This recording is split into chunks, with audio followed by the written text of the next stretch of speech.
Join me as we welcome Mikel Merino to the Arsenal. Honestly, this transfer has dragged on for so long that a lot of people do not even care about it anymore. On our group chat, a lot of people have been asking, what does this Merino even bring to the Arsenal that is so important? Well, I tried to explain in text, but it didn't do enough justice, so I thought about it. Why not make it into a video?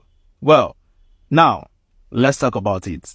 Before I start, it is important for you to know that Mikel Merino can play as a DM, an LCM, a box-to-box, and can even play in a double pivot. Now, shall we begin?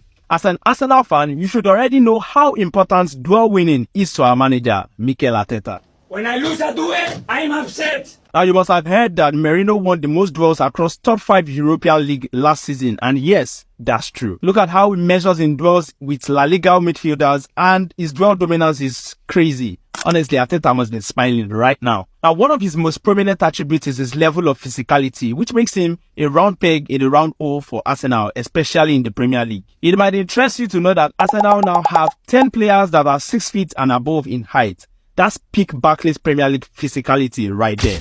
Arteta can finally win all his duels. Last season, a lot of Arsenal fans and football fans generally were worried about how right-sided Arsenal were when it came to creation and team play. We had to rely on Odegaard and Saka for most of the goals and assists. It made the team one-dimensional and a bit too easily predictable. However, the introduction of Mikel Merino into the team solves that. His heat map at Real Sociedad goes on to prove it. Look how left-sided dominant he is. In fact, Martinelli most likely gets to benefit the most from it.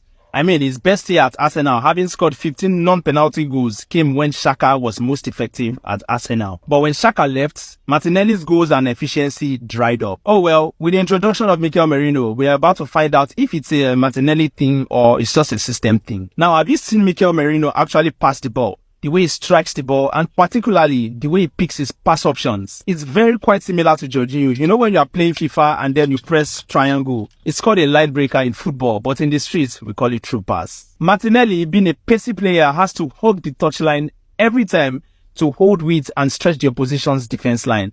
So, oftentimes, he has a lot of space around him, but no one ever seems to find him regularly. Now, this is where Merino's true pass comes in.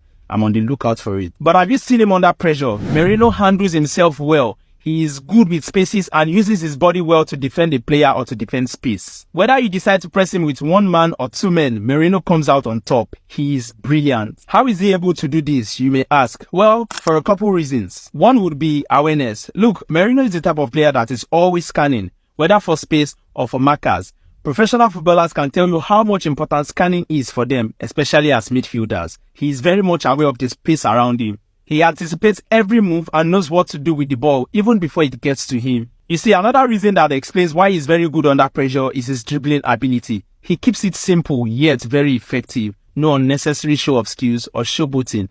All he does is use his marker speed or angle against him. That's it. His hips are also very flexible, especially for a player as lanky as he is, which is a plus for him, by the way. Now, I hear a lot of people are jealous about how good Arsenal are with set pieces. In fact, we have turned corner kicks into penalty. Rival fans have been crying and have been calling us Corner Kick FC. Well, I'm just here to tell you.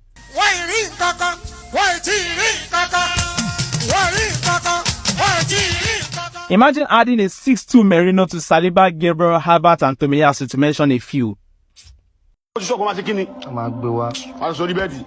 So I'll leave by saying Mikel Merino will go on to be a top signing for us, and Arsenal will even be more dominating than last season. His ability to win both aerial and ground duels, his dribbling, his passes and the solutions he offers to this Arsenal team being able to play as a 6 or as an 8 is endless. So Arsenal fans, rejoice. This is a top signing. Don't forget to like this post, repost so others can watch and enjoy. Also follow me for more content like this.